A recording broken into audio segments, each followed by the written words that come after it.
پھر مکے سے مدینے ہجرت کی، حضور 14 دن تو قباء میں ٹھہرے، پھر مسجد نبوی بنانے کی ترغیب دی۔ اس لیے فرمایا مکے والوں نے ہجرت کی، مدینے والوں نے آدھی زمینیں مہاجرین کو دے دی۔ ہم تو اپنی بیٹی کو زمین نہیں دیتے، بہنوں کو محروم کر دیتے ہیں، آدھی زمینیں مہاجرین کو دے دی، اور ان کے کھجوروں پر پورے عرب کی مہمانی ہوئی ہے۔ ان کے گھروں میں حضور صلی اللہ علیہ وسلم کی گھر والی آ کے ٹھہری ہیں۔ آپ صلی اللہ علیہ وسلم نے فرمایا کہ ہجرت نہ ہوتی تو میں انصاری ہوتا، انصار میرے اندر کا لباس ہے، دوسرے میرے باہر کا لباس ہے، میرا مرنا جینا انصار کے ساتھ ہے۔ ایک وادی میں انصار چلیں اور ایک وادی میں دوسرے لوگ چلیں تو میں انصار کی وادی میں چلوں گا۔ یہ انصار لوگ بھیڑ بکریاں لے کر جائیں اور تم اللہ کے رسول کو لے کر، یہ اللہ انصار کی مغفرت فرما، ان کے بیٹوں کی مغفرت فرما، ان کے بیٹوں کے بیٹوں کی مغفرت فرما، ان کے غلاموں کی مغفرت فرما، ان کے پڑوسیوں کی مغفرت فرما، ان کی بیویوں کی مغفرت فرما۔ فرمایا جن لوگوں نے ہجرت کی، جن لوگوں نے ان کی نصرت کی، فرمایا وہ پکے ایمان والے ہیں، ان کے لیے عزت کی روزی ہے اور ان کے لیے مغفرت۔ تو صحابہ کرام نے 13 سال تک یہاں، پھر اللہ تعالیٰ مسلمانوں کو غلبہ دیتے ہیں۔ حضور پاک صلی اللہ علیہ وسلم نے، یا ہم سارے کے سارے سرما تو بننا چاہتے ہیں لیکن رگڑا کھانا نہیں چاہتے۔ یہ جو ڈاکٹر بنتے ہیں تو ڈاکٹر بننے کے زمانے میں ان کو دوستوں مجاہدے اور مشقتیں اٹھانی پڑتی ہیں۔ بڑے ڈاکٹر کہتے ہیں یہ پیشاب اٹھاؤ، یہ پاخانہ اٹھاؤ، یہ خون اٹھاؤ، اس کو ٹیسٹ کرو۔ وہ کہ ہمیں تو بدبو آتی، ہم تو نہیں کر سکتے۔ تو پھر تم ڈاکٹر نہیں بن سکتے، اس لائن کی ذلتیں نہیں اٹھاؤ گے، اس لائن کی عزتیں نہیں پا سکتے۔ پھر اللہ تعالیٰ مسلمانوں پر مدد آتی ہے۔ حضور صلی اللہ علیہ وسلم مدینے پہنچے، حضور نے جو کیسر و کسریٰ بڑی حکومتیں تھیں روم فارس کی، ایران کے بادشاہ کو خط بھیجا، دعوت نامہ لکھ کے بھیجا۔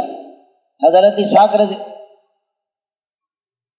جب وہاں وہ پہنچے دربار میں تو درباری کہنے لگو کہ ہمیں دے دو، ہم پہنچا دیں گے۔ تو نے فرمایا کہ نہیں، میں بادشاہ کے ہاتھ میں دوں گا۔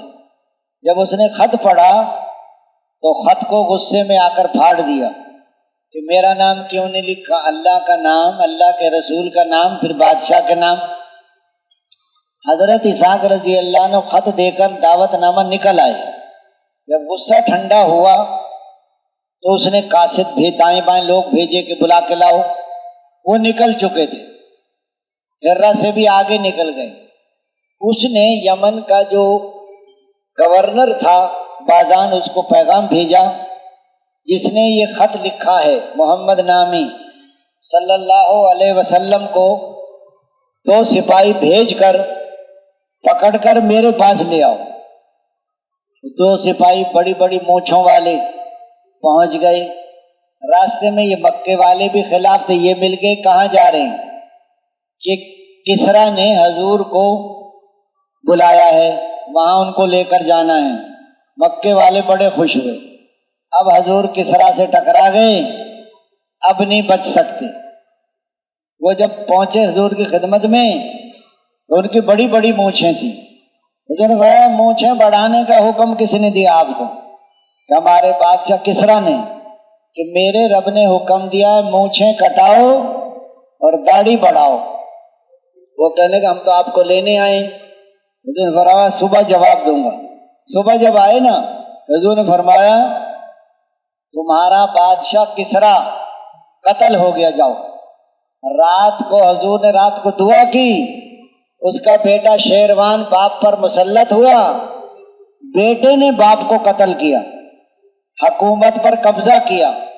فوراً آرڈر نکالا بازان کو سپاہیوں کو واپس بلائے، حضرت محمد صلی اللہ علیہ وسلم کو پکڑ کر نہ لائیں۔ اللہ کے نبی سے کون ٹکرا جن کے ساتھ اللہ کی مدد ہو؟ تو دوستوں بزرگوں بھائیوں، کیسر جو روم کا بڑا تھا، خط لکھا، اس کا دل نرم تھا، اس کا ارادہ ہوا کہ میں اسلام میں داخل۔